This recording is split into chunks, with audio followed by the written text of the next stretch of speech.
Ready line. Over. Yes, 4012. You may proceed. Over. Roger that. Here we go. 4012 out.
Hey guys, Matt, Trend 943. In today's video, I have blogger number 4 here on the KTMR Railroad.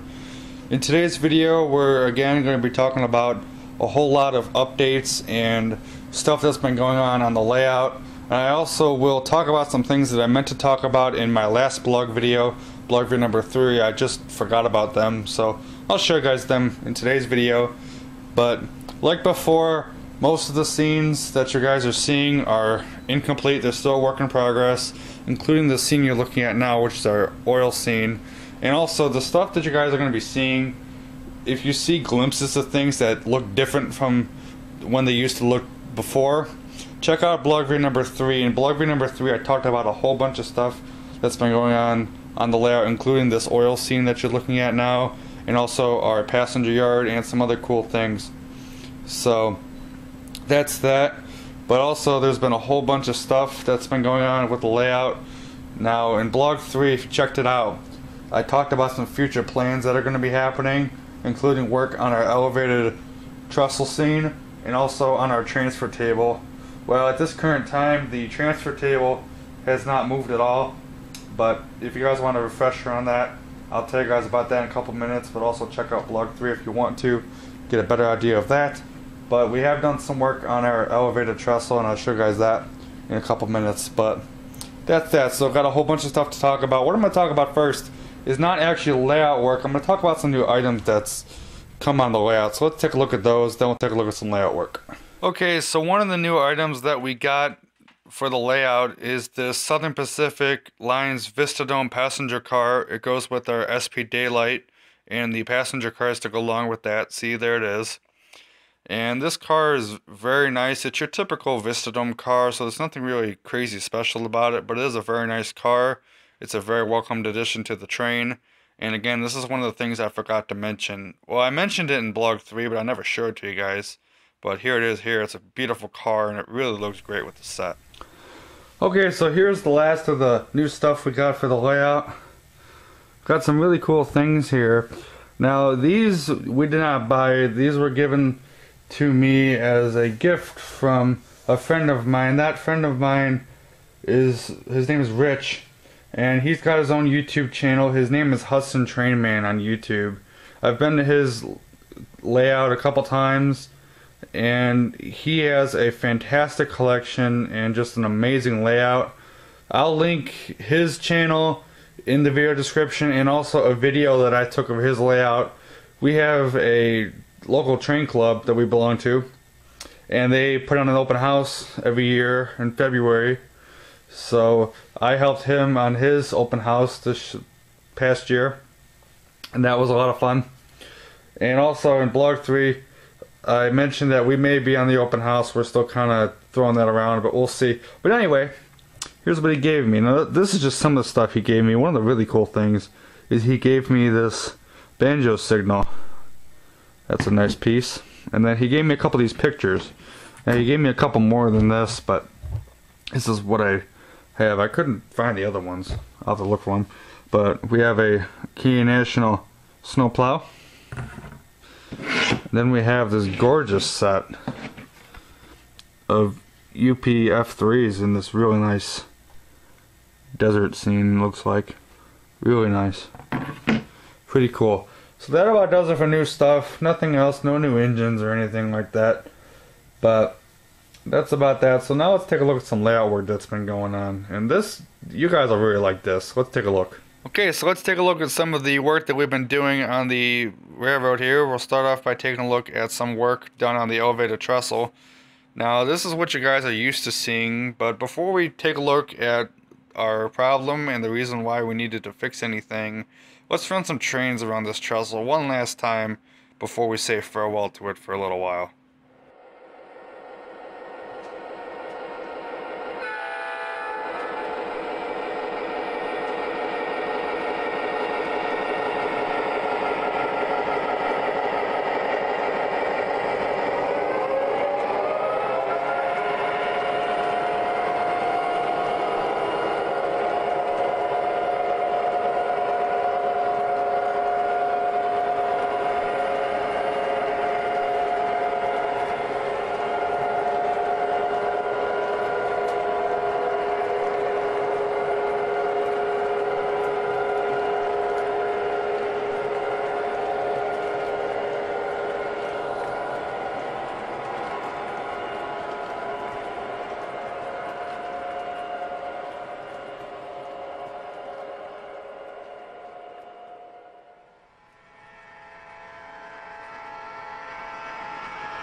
Okay, so now that you've seen some trains run around what was the trestle that we had for a very long time, now it's time to take a look at why we needed to change stuff.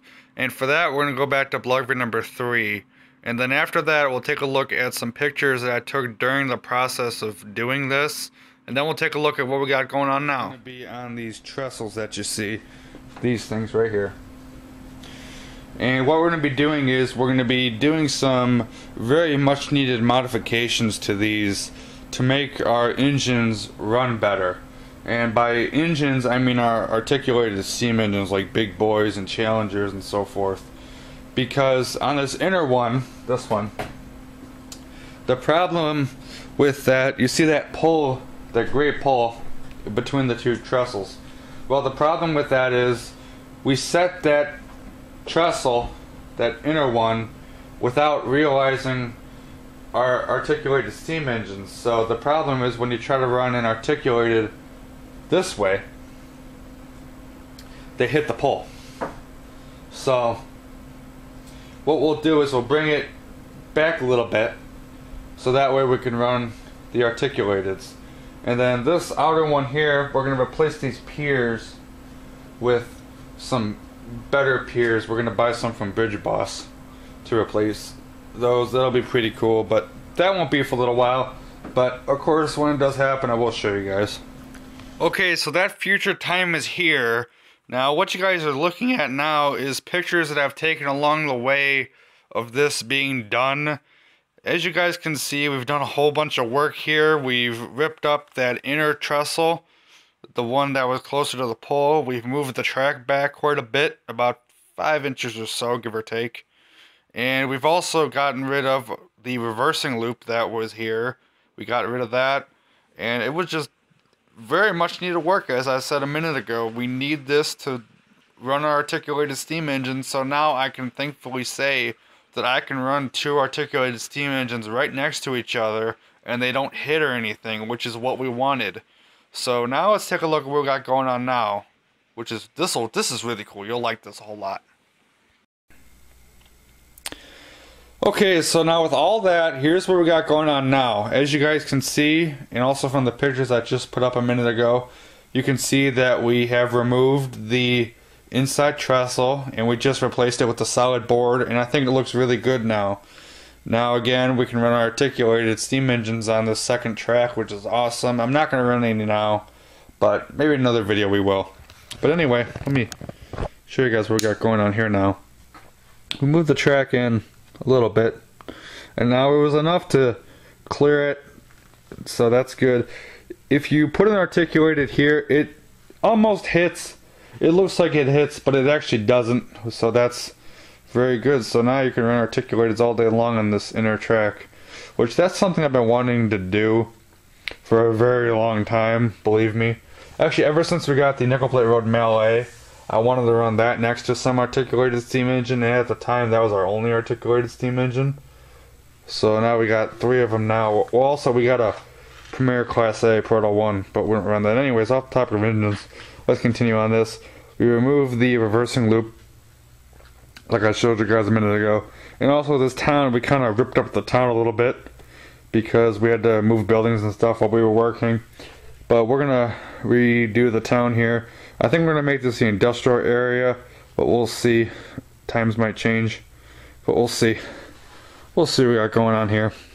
But anyway, I'm very glad to see this done because it looks really good. And also, we got some work that we're gonna be doing on the outer trestle, this one right here. Let's take a look at that real quick. Okay, so I changed camera angles so you guys aren't looking at the same picture pretty much for the same 5 minutes, because you've seen it for about 5 minutes now. Anyways, so this outside trestle, which again is the black one, this one here, we're going to be replacing that one with a trestle that we're going to be getting from Bridge Boss. Now, we haven't put the order in yet, but anyways, we're going to be doing that. Now, when my grandpa first told me this, he said that we were only going to be getting the support piers from him. Those are the gray things. My grandpa made these, but he wanted something different. He wanted like subway support piers, you know, on the subway trestles like in New York City and whatnot. That's what he wanted. And then, of course, after I filmed Vlog 3, he comes back and tells me, well, I changed my mind a little bit. I'm like, okay, what do you want now? So then he tells me that he wants to redo the whole thing. So I think that's what we're going to do. So we're going to put the order in from Bridge Boss and get that done.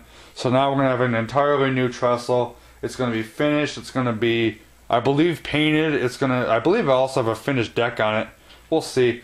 But if not, we'll do the deck. But I'm very excited about this. These trestles do look very good, but I'm kind of excited to see the one from Bridge Boss. I'm not knocking my grandpa's work though. He did a fantastic job with these trestles. He put a lot of time and effort into these. They look great, but he wants something different, so well, it is what it is. But I guarantee you these trestles are beautiful. So if they were just finished deck on top, I couldn't complain, but oh well.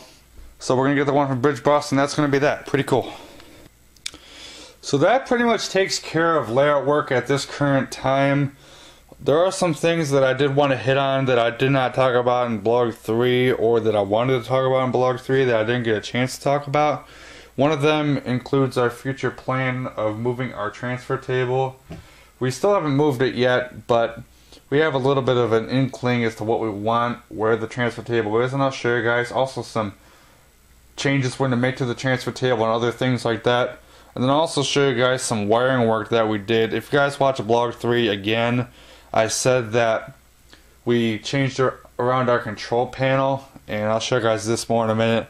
But we did a whole bunch of wiring work underneath the layout, and I'll show you guys this in a couple minutes. But anyway, let's take a look at what we got going on with the transfer table and stuff, and then we'll take a look at the control panel and the wiring work. Okay, excuse the mess, but anyways, what we got going on here, we move this yard tower. We got our transfer table right here, this thing here. And what we're going to be doing is, again, we're going to be moving it. I'm still not sure where yet. We're still kind of kicking that around, but we are going to move it somewhere else. We just don't like it here, so we're going to move it. But I think another thing we're going to be doing is we're going to be cutting down the transfer table. Let me explain about that a little bit. Okay, so here's a little different angle of our transfer table. Now, in case you guys don't know, this is a Ross Custom Switches transfer table. It's a very nice piece. I really like it.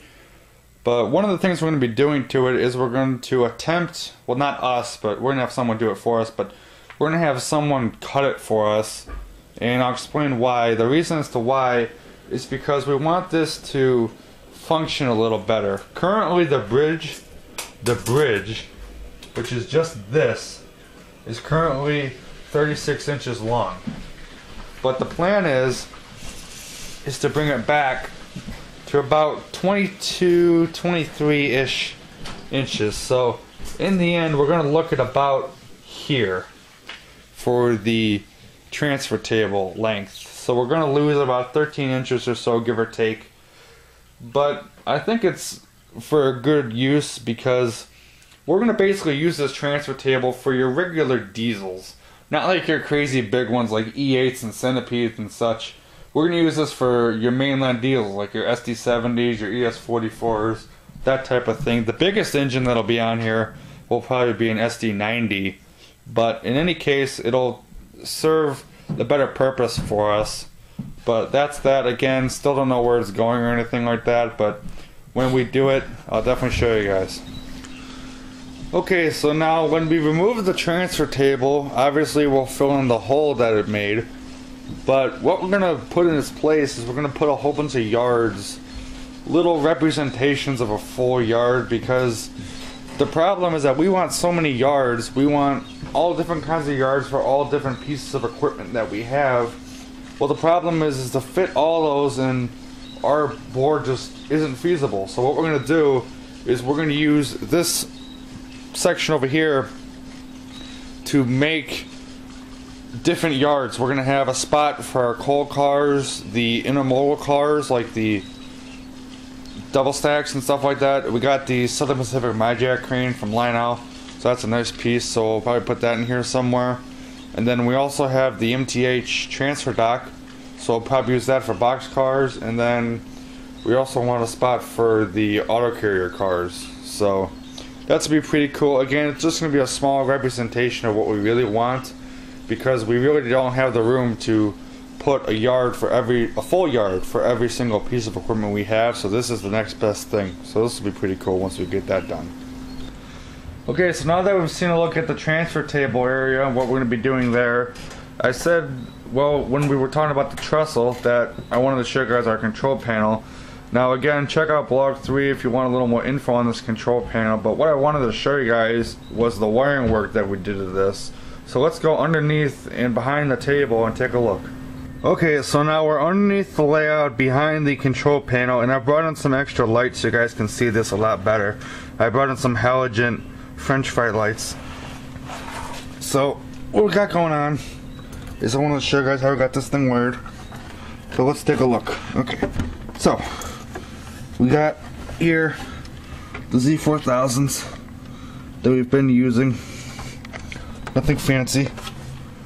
And then we have these pairs of red and black banana jack wires. These go out to our TIU through this hole here. And then these black ones here coming out of this hole go to the input of our Z4000 for the legacy wire. Now, I know that MTH says to put it on the output side of the TIU, but we've been having a lot of signal problems with our legacy engines, especially on the bottom level of track. And before you guys ask, no, we're not putting the ground plane thing in, which is a bare copper wire around the layout. We're not doing that. But what we've tried to do is we've tried to mess around the placement of that wire, and everything seems to be a little bit better. It's not there yet, but it's a little better than it was before.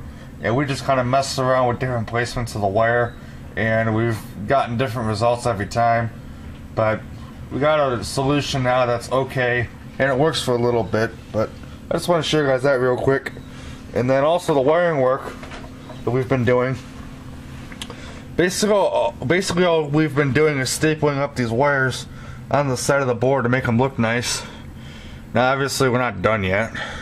Now this side back here, we still got to do all this yet, but we did a whole bunch in the back. Let me come over here so you guys can maybe see this. I might have to move the camera and grab the lights, but you guys can see that we did some wiring work here. You can see some in the back there. So that's that. I'll bring the lights and move the camera so you guys can see, because in the back there where those trains are, there's some tank cars in the back. I'll show you guys what we got going on there. That's where most of the wiring work's been happening. Okay, so now we're on the other side of the layout, and here's some more wiring work we did. Now some of these wires that you see, again, some of them aren't completed yet. Most of them are though, but some of the ones that are kind of still hanging down, they're as tight as they can get, so I really can't change that. But for the most part, this is what we did. I was down here for about 3 days doing this, and it wasn't really crazy fun, but you know, it's stuff that has to get done, so might as well do it. Here, back here, there's some more. I don't know how well you guys can see this, but that's just a rough idea what we got going on. Pretty cool. Okay, so now that you guys seen the wiring work that we've been doing, and also I talked about the transfer table rather briefly, that's about it. We're gonna wrap this plug video up right about here. So as you guys can see, we've done a whole bunch of layout work, and the trestle, like I said, that was a big deal. I'm very glad we got that done. And when the one from Bridge Boss comes in, I'll definitely show you guys it, because I'm sure it's going to be beautiful. But right now, we don't have anything we really want to work on besides the transfer table, which that's going to be a massive undertaking, just like the trestle was. The trestle was rather difficult because it took us a lot of planning to get it right, especially with the track laying, with being able to clear the pole and being able to run and articulate it on the inner line and all that stuff. But that was kind of hard, but the transfer table is going to be really hard. So between getting it out and getting it cut and moving it where we want and all this other stuff, so that's going to be a little while. But when that gets done, I'll sure show you guys. But that's probably going to be our topic of discussion for a little while here. But once that happens, I'll definitely show you guys. So keep an eye out for some other product reviews and other videos and stuff, which I got a New York Central Mohawk review video ready to go. But I think that's going to be as far as reviews go, because we've been working on the layout so much I haven't had time to do any reviews or anything. So But other than that, that's going to wrap it up, guys. I'm Matt, trend of 943. We'll catch you later.